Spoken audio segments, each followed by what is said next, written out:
8 párrafos para iluminar este día. Capítulo 27, punto 6. Los testigos del pecado.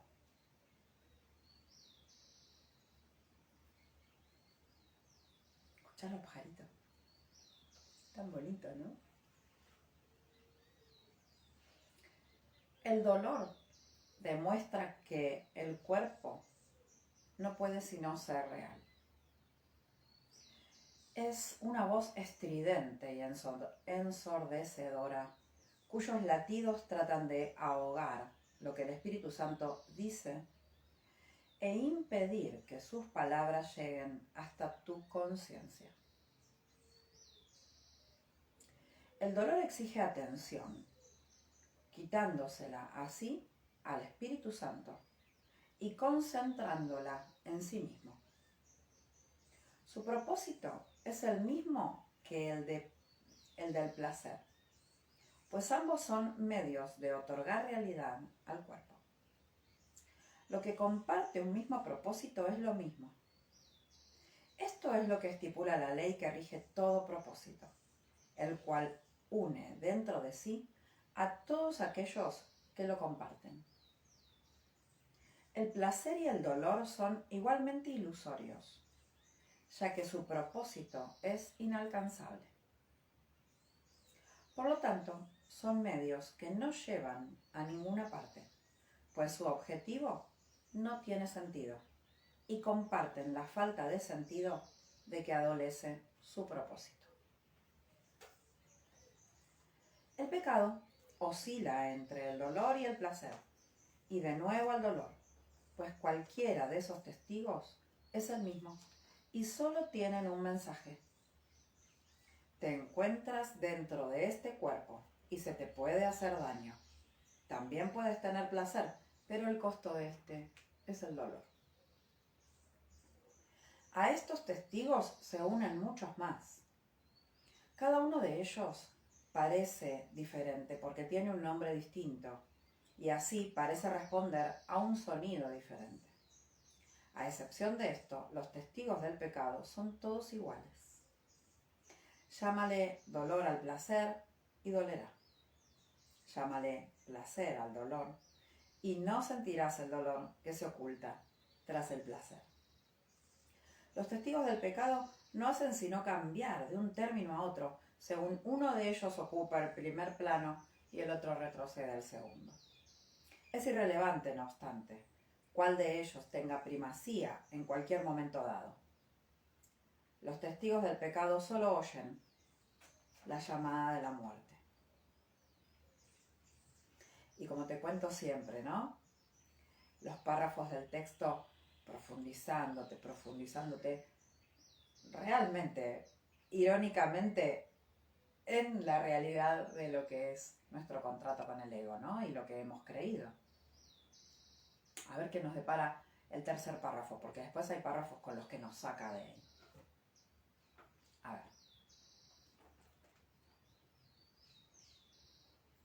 El cuerpo, que de por sí carece de propósito, contiene todas tus memorias y esperanzas. Te vales de tus ojos para ver, de sus oídos para oír, y dejas que te diga lo que siente.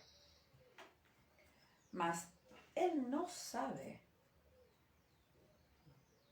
Cuando invocas los testigos de su realidad, te repiten únicamente los términos que les proporcionaste para que él los usara. No puedes elegir cuál de entre ellos es real, pues cualquiera que elijas es igual que los demás. Lo único que puedes hacer es decidir llamarlo por su nombre o por otro, pero eso es todo. No puedes hacer que un testigo sea verdadero solo porque lo llames con el nombre de la verdad. La verdad se encuentra en él, si lo que representa es la verdad. De lo contrario miente, aunque lo invoques con el santo nombre de Dios mismo. Ahora voy a pedirte que por favor compartas este link y además que le pongas que te gustó, si te fue útil. Recuerda que dar y recibir es en verdad lo mismo. Y todo lo que doy es a mí mismo quien me lo doy. Párrafo 4 dice, el testigo de Dios no ve testigos contra el cuerpo. Tampoco presta atención a los testigos que con otros nombres hablan de manera diferente en favor de la realidad del cuerpo. Él sabe que no es real, pues nada podría contener lo que tú crees que el cuerpo contiene dentro de sí. El cuerpo no puede decirle a una parte de Dios cómo debe sentirse o cuál es su función. El Espíritu Santo, sin embargo, no puede sino amar aquello que tú tienes en gran estima. Y por cada testigo de la muerte del cuerpo, Él te envía un testigo de la vida que tienes en aquel que no conoce la muerte.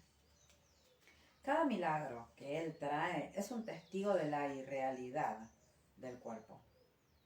Él cura a éste de sus dolores y placeres por igual, pues todos los testigos del pecado son reemplazados por los suyos. El milagro no hace distinciones entre los nombres con los que se convocan a los testigos del pecado. Demuestra simplemente que lo que ellos representan no tiene efectos. Y puede demostrar esto porque sus propios efectos han venido a sustituirlos. Sea cual sea el término que hayas utilizado para referirte a tu sufrimiento, este ya no existe. Aquel que es portador del milagro percibe que todos ellos son uno y lo mismo, y los llama miedo. De la misma manera en que el miedo es el testigo de la muerte, el milagro es el testigo de la vida. Es un testigo que nadie puede refutar, pues los efectos que trae consigo son los de la vida. Gracias a él los moribundos se recuperan, los muertos resucitan y todo dolor desaparece.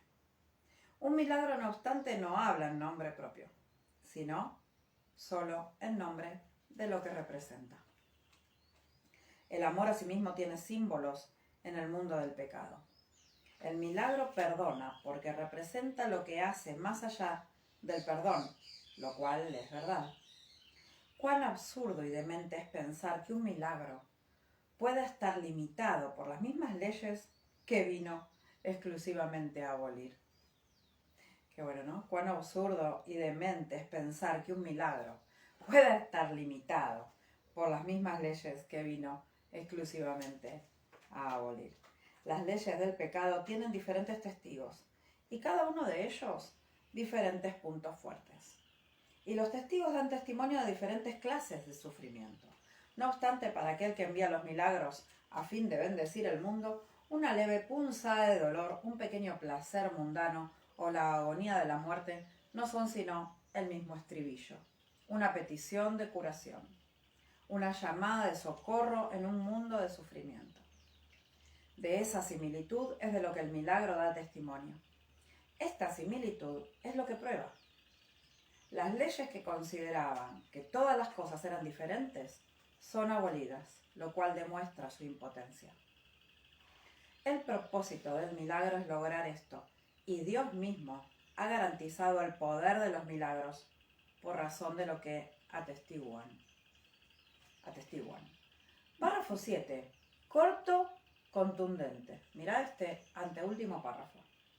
Sé pues un testigo del milagro y no de las leyes del pecado. No hay necesidad de que sigas sufriendo, pero sí de que sanes, ya que el sufrimiento y la angustia del mundo han hecho que éste sea sordo a su propia necesidad de salvación y liberación. El coro. Octavo párrafo. La resurrección del mundo aguarda hasta que sanes y seas feliz, para que puedas demostrar que el mundo ha sanado. El instante santo sustituirá todo pecado solo con que lleves sus efectos contigo. y nadie elegirá sufrir más. ¿Qué mejor función que esta podrías servir? Sana, para que así puedas sanar. Y evítate el sufrimiento que conllevan las leyes del pecado. Y la verdad te será revelada por haber elegido que los símbolos del amor ocupen el lugar del pecado. ¿Qué tal? ¿Qué te pareció? Bueno, espero tengas una excelente semana junto a esta lectura.